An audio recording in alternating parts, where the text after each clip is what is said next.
65% of Gen Alphas can't read and write. I don't know why.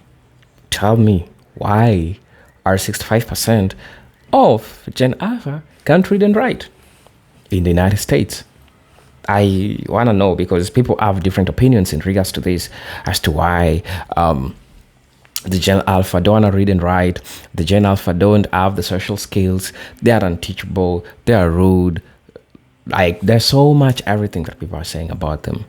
But I don't want it to look like I'm the one saying this. I want you to watch these videos. As you know, I'll be back with my commentary. You tell me what you think about this in the comment section, and then we'll talk about it.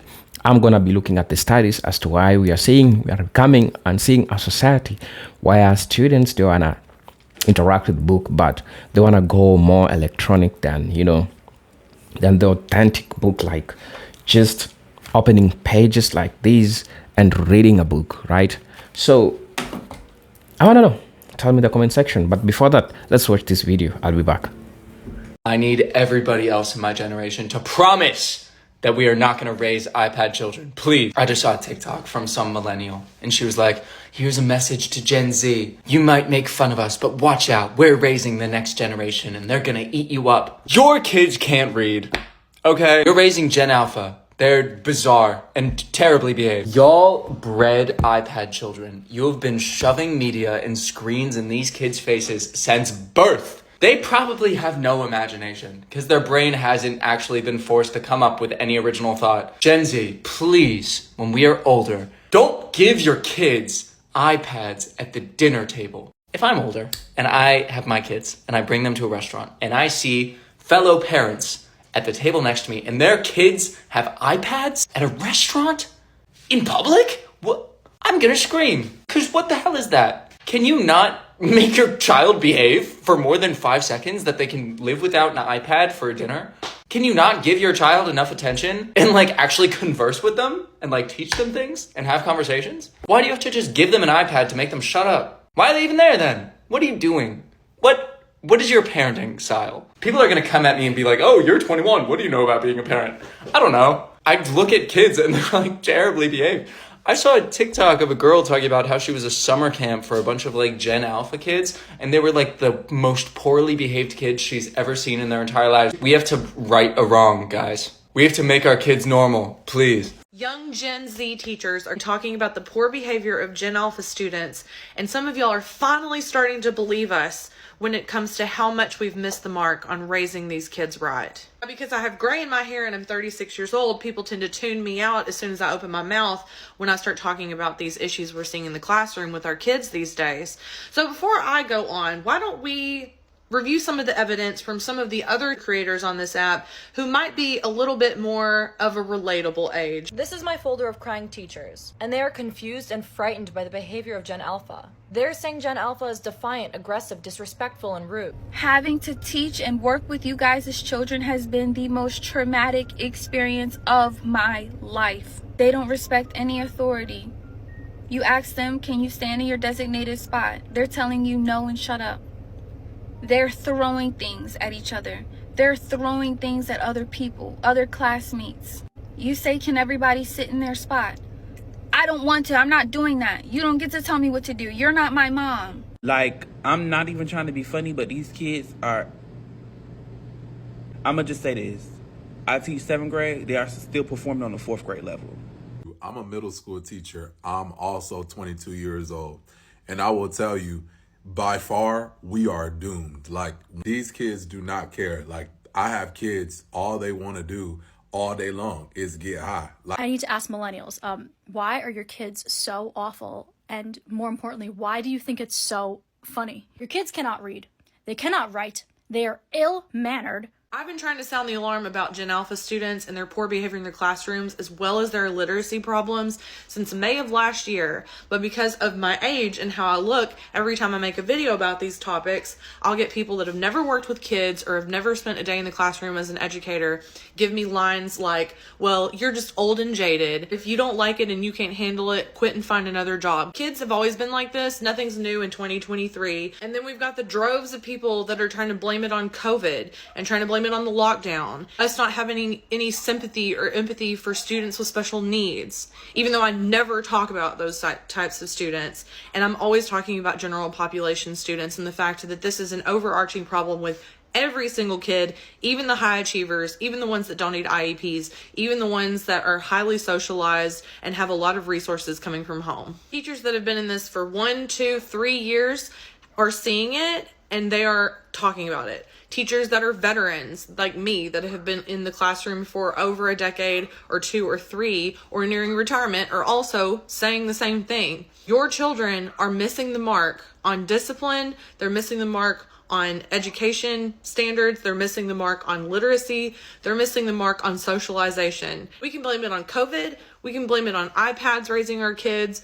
We can blame it on the fact that kids don't socialize with each other enough. We can blame it on the economy and the fact that parents don't have time to help their kids learn how to read or don't have time to take their kids to the park anymore. We can blame it on all of those things, or we can blame it on none of those things. But it sounds like we're starting to get into a consensus here amongst educators that we have a real problem. And some of y'all need to stop making excuses. You're just blaming the kids. You're just so mean. No, we are not. The problem is that we have this generation of parents that doesn't want to take accountability for not doing what they need to do to raise kids that are self-sufficient, that are socialized, or kind. And no, it's not the kids' fault. And why does it seem like teachers are the only ones that are talking about it? The people that are talking about it are the ones that work with the kids and not the ones that are raising the kids. Gen Alpha have been raised to believe that they are grown folks, that they can speak to whoever they want, however they want, that violence is the answer. Gen Alpha students are raised in a world that tells them that it's okay to be as nihilistic and individualistic as possible, that they don't have to care about anything or anyone,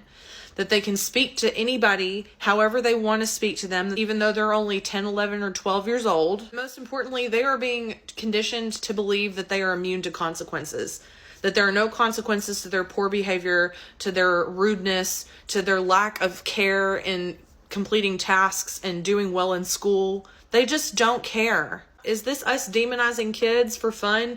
No, it's not. The people that are talking about this are genuinely concerned. We are frightened for these kids. And if you're sitting back saying, oh my God, poor babies, like, I wish you would just quit talking about them because you're just being mean and it's not even helpful because kids are just kids, you are doing them absolutely a disservice to their future. This is not just an old people complaining about young people problem anymore.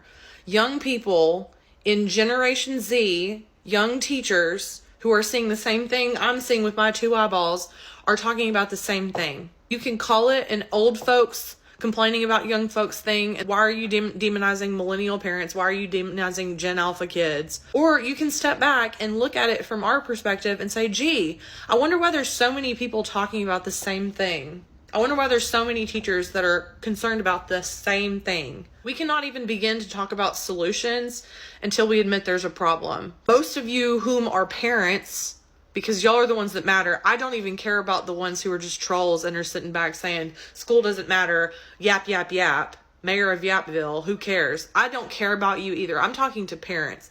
If you are not ready to admit that there's a problem here, we cannot get anywhere near even talking about the solutions. We cannot raise a generation of kids that are this tuned out, that are this rude, that are this violent to each other, to adults, to people younger than them. We just can't do it. Part of reading comprehension is being able to infer the intended audience of a piece of text without the author telling you directly. Yes, as a Gen Z who worked in childcare for the better part of a decade, I'm glad I'm not the only one noticing that a lot of the issues we're having with kids and the educational system are coming from the home. Literally, the calls coming from inside the house, the parents. So last summer when the test scores came in, the U.S. saw the lowest levels they'd seen in decades for reading and math in our school systems. And obviously the first step to correcting it was they tried to do a dive into why this is happening. Because they really started to notice the decline around 2017, 2018, which funny enough was right after I graduated high school. And the first thing they noticed is the average school that gave like a half hour of free reading time just so the kids could read whatever they want every day dropped from 53% to 49%. So that wasn't that high to begin with, but they also saw that there was a lot less talks about libraries and things around books. They noticed there wasn't necessarily much of a correlation between the reading time dropping as much as they noticed just like the attitude and environment around reading had changed. A lot less kids were reporting that they read for enjoyment in their free time. And for some reason, fourth graders had a much more negative attitude around reading. And so the next step they decided was to interview the parents. And ding, ding, ding, the parents themselves reported reading less, having a more negative attitude around reading. And of course, all these stats just weren't looking great when we started to compare them to other developed nations that we usually chart with. It's always interesting to me to see when I work with kids because a lot of people will incorrectly place the blame on technology and iPad kids, right, and things like that. But at the end of the day, the parents are the ones controlling this technology and giving their kids the access to it. So if the parents aren't also giving them books and enforcing reading, then that's where we start to see these issues arise. Because you can't exactly always blame the school system. The school system is often just a reflection of the issues in society that are now getting boiled down because kids spend so many hours there. So when these issues are starting in the home, there's only so much that teachers can do. And this previous creator brings up another really interesting point, which is these adults not having strong reading comprehension skills either. And it's really obvious to me where all of these issues are stemming from. When you see these adults, we've all seen the bean soup video girl, right, where she posted a recipe for a bean soup that she loved. And half the adults in the comments were complaining that they don't like beans, so how could they make this without beans? When what really they needed to do was address that video as oh, this wasn't made for me because I don't like beans, and just move on. They weren't able to understand that they weren't the intended audience for that video. I also feel like it might be a larger and scarier indication of the country's overall struggle to understand empathy in the last few years. And understanding that not everything is about you. You don't always have to shoehorn your way into everything. But empathy also usually goes hand in hand with intelligence on a broader scale, so that's also not a great indicator of how our country is doing. And so it's always made perfect sense to me that it has nothing to do with the iPads or whatever. It's when adults stop reading, their kids stop reading, and then everyone stops having good reading comprehension. And we as a country start struggling. So parents, please start encouraging your kids to read more. And educate them about libraries. Libraries are such fun and free spaces. I was homeschooled growing up, so my mother was obsessed with libraries, and we would just spend weeks of our lives there at a time. And it was literally my favorite free activity to do in the summer when I was nannying. Because a lot of them here in Minnesota at least are air conditioned, so I'd take the kids and they would just spend hours exploring the library, curled up in little nooks and crannies reading. And I would get a couple hours of break and quiet too then. And every time I had to drag them out of that library by their little ankles. Also, if anyone's looking for a nanny in Minnesota this summer, I am free and I watch kids who are potty trained and older. And bonus points if you're a pool or country club family. I could get behind that. Okay, so now that TikTok is actually talking about whatever the fuck happened to Gen Alpha, can we talk about what I'm actually scared about? Because it's all fine and good to have kids who are little rats, right? Whatever. It doesn't really bother me that much that Gen Alpha can't read and doesn't have any social skills and doesn't have any conflict resolving skills. That's fine, whatever. What scares me is that one day these kids will grow up and be 70, 60, 50, right? 30.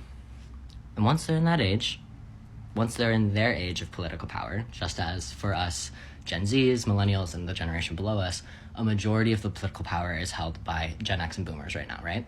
So just as a majority of the political power is held by Gen X and boomers right now over us, assuming that we don't fix the whole generational tyranny thing, one day, Gen Alpha kids will be the next boomers, politically, if you don't fix your shit right now. So please, not for our sake, but for our kids' sake and their kids' sake, and literally the posterity of humanity's sake, do better with your kids. Teach them how to read. Teach them how to talk to people. Teach them to understand their place in the world. And teach them to be respectful and empathetic and kind. And if you are not doing these things, if you're not setting up these kids to develop well, they're going to grow into poorly adapted adults. And those poorly adapted adults are one day going to be in political power over my children. Because they're older. Because I don't have kids yet. And my children's children. Right? I don't really care that the kids are annoying. I care that these kids are going to grow up and one day come into political power and have absolutely no understanding of any life outside of their own. That scares me a lot more. So, millennials, please, please, please, please teach your kids better empathy.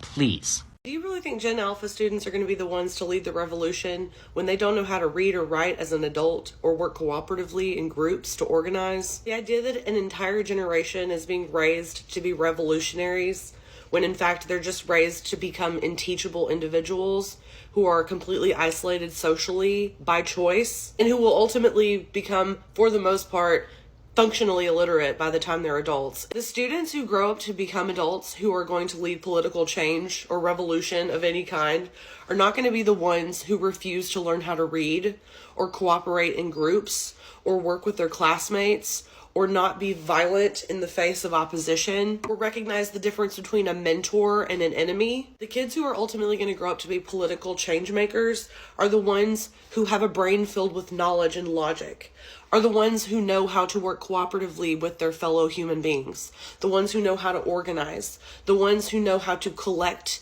and utilize mentors in their life. They're going to be ones that read and write, follow logic. They will be the person who can eloquently communicate their thoughts and ideas. The ones who understand how science and government systems work. The ones who are social and personable, who can connect well with their fellow human beings and their colleagues and their peers. Being a change maker and a revolutionist is so much more than just being oppositionally defiant. Receiving the most basic, fundamental education in a child's life is the first step to becoming a change maker as an adult. And the fact that teachers are having to literally scream this at the top of their lungs for some of y'all to understand that is really troubling.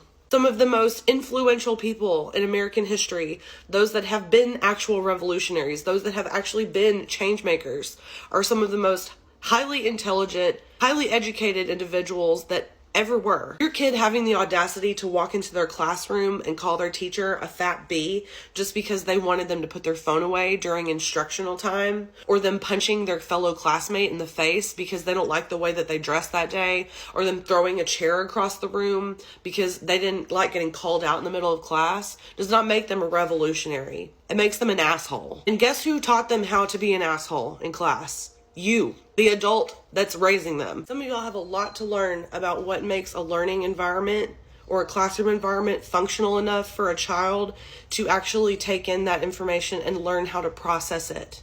Whether you like it or not, a child needs to learn how to work cooperatively in a setting like that in order to grow as a human being. In order for them to get to where you want them to be independent free thinkers, to fight against the status quo, to break the mold, to be change makers, they have to at least have basic knowledge of how the world works, how to work cooperatively with other people, how to read and write, and how to follow some kind of guidance from a leader or a mentor at some point in their life. A revolution of any political means has to have a leader. You want your kid to be the next political leader, the next Martin Luther King Jr.? You think they're going to do that when they don't know how to read and write? You think the classroom setting in K-12 schools is an inappropriate place for a kid to learn all of those life skills and all of that knowledge? Fine. That's great. Take your kid home and homeschool them then. You teach them how to be the revolutionary you want them to be. But for you to continually send them to class when you have the option to homeschool or even just leave them home unattended while you have to work your 3 jobs with food on the table or whatever the struggle is for you, that is neglect not only for your child, because you believe that to be so, obviously, but for the other 29 kids in the class whose parents chose to put them in that classroom because they thought it was the best place for them to grow into the adult they need to be. It never ceases to amaze me how people think that teachers are literally ruining their children, or that their kids are somehow above the system and know better and can be better and don't need school and don't need classroom learning, but yet still send them to school. You want to unschool your kid? You want AI to raise your child and teach them all the knowledge of the universe that they need to be the revolutionary to overthrow the government? Keep their ass home. Put them on the computer. You go to work. See how much they learn on their own. We'll check back in 10 years and see how that goes for you. But don't keep sending them to class and ruining the experience and the opportunity for all the other kids there that know that they need a mentor, teacher.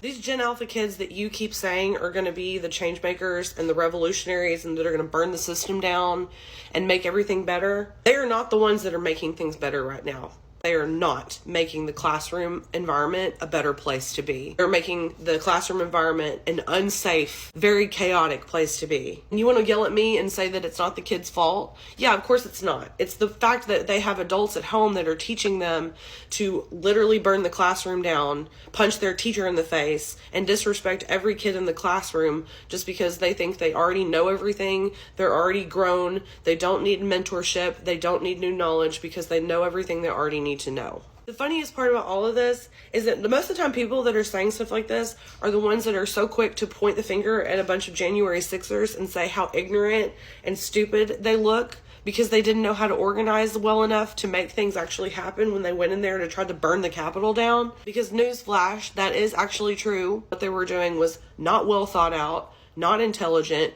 and ill-timed. And yet somehow you're expecting your kids of 8, 9, 10 years old who are acting exactly like those adults right now to somehow grow into adults who are intelligent, logical, well-organized. An individual that is uneducated is an individual that is easily manipulated. And y'all are setting your children up to be an entire generation of people that are going to be so easily manipulated that they won't even know they're being manipulated. They're going to think that every single one of them as an individual is the leader of the revolution, when in fact, no one is leading, no one is organizing, and no one is revolutionizing anything. Understanding simple words or phrases, or even knowing their alphabet by the time they get to middle school. I commented on this video and a lot of people saw it, so let's talk more about it.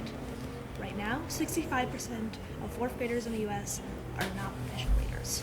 And when reading is not taught in 1 grade, they do not get solved when school systems insist on passing them along anyways. They only compound and get worse. So how is this happening? How is it that our middle schoolers, the teenagers of the next generation, are functionally illiterate?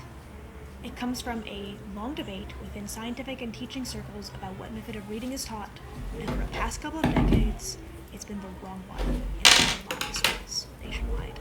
This person is right. There are 3 main methods of teaching kids how to read, but only 2 basic ideas.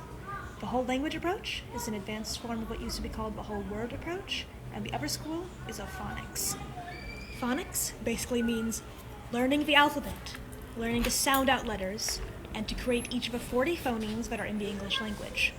The whole language approach, on the other hand, is a child-led method of teaching that immerses the reader in the language and asks them to memorize as many words as possible and to guess those they don't know. A principle of whole language methods is that phonics should not be directly taught, but instead should be inferred through immersion. Now, we have over 50 years of research, including a panel conducted by the U.S. Congress in 1999 that has proven that phonics is absolutely necessary to literacy learning. Dyslexic children, which make up 10% of beginner readers, do not and cannot learn how to read with the whole language approach, and it's not just them. The majority of readers without any disability at all, and regardless of intelligence, do not learn without phonics. Across basically every language, phonics is used, including in Chinese, where students are actually taught with the Roman alphabet first before moving on to logographic characters, specifically because it helps them learn phonics easier, which in turn helps them to learn to read Chinese easier. It seems roundabout, but it's what works. So why the hell do we change it? Why are so many schools teaching whole language methods despite decades of research that proves it was detrimental? The original founders of the methods either being proven wrong in the case of Marie Clay, or straight up coming out themselves and saying, "I was wrong," like Lucy Calkins. Initially, the whole language approach was developed by teachers for teachers, not for students. They saw the phonics curriculum and believed it was too rigid, that even if it worked, there had to be a better way that was more engaging for the children and allowed them more freedom. They also thought that English as a written language had too many exceptions to the rules, like a commenter who told me on the original video that they could never understand I before E except after C. But the simple fact is that the rules that do apply far outnumber those exceptions, and abandoning phonics entirely is not the solution. To be clear, teaching phonics by itself also has its own variety of issues, although they aren't nearly as severe as teaching whole language without phonics. The best way to teach, as with most subjects, is to balance the approaches and find a mix that works for the child. Phonics is an essential foundation to English literacy, but that doesn't mean it shouldn't have its supplements. These are my sources. If you want to learn more about the history of each method's use in the U.S., you can DM me, you can leave a comment, or consider listening to the podcast Sold a Story on APM. I'll respond to any of those. I don't know what's happening, but let me give you a short story. While I was a kid, I can't remember so well. That's around today, what we call grade 3 or grade 2. The teacher used to give you homework that you had to go with it back at home, that you have to do. You're going with this homework back at home. And you know what? Your parents are going to be teaching you how to do this homework. Yes, they're going to help you how to do this homework. Because it's homework was a style of parents, teachers, way of associating. Like, I give the child some homework. You as a parent, you go and ask them. This is also going to be showing you the progress of the kid in school. I don't know if that's still happening in this generation. I don't know. Because for me, I can say that my mom was helping me with this, but it wasn't easy. Every damn time you could have been twatted on the face when you don't understand a concept. And that made us to want to read so that we are not getting to be punished. I think the levels of punishment, that's number one thing, has reduced as parents are getting to see children more vulnerable, or I think it's just the setting. Because back here in Africa, for us, our parents never had mercy on us. We were being beaten, we were being beaten. Like, for you just to know to read and write, we were being beaten. It was like, that had to happen, that had to happen, and it had to happen for real. And imagining going back to school tomorrow with the homework, you already know everything because you are taught, and any mistake you made, there was always a punishment that came with it. So this made us, as today the Gen Z, made us learn, read and write, be responsible about some things that you're doing. Just be ready for anything and be aware, socially aware. We were so playful. We had games. We had festive games, like that. Those days during the weekdays, not weekend, that we had no schools. The schools were closed. We could go on another school just to play football together, and different schools could come together. Like it was like something like inter-school, and these integrated our social interactions, our social capacities, and this made us interact, see more people, interact with people, And I'm trying to see there is so much difference in today, maybe schools, today how the teachers interact with other people. It's totally different. So getting to see that makes me see some reason as to why this might be happening. Another thing that I also noticed is there's so much use of these.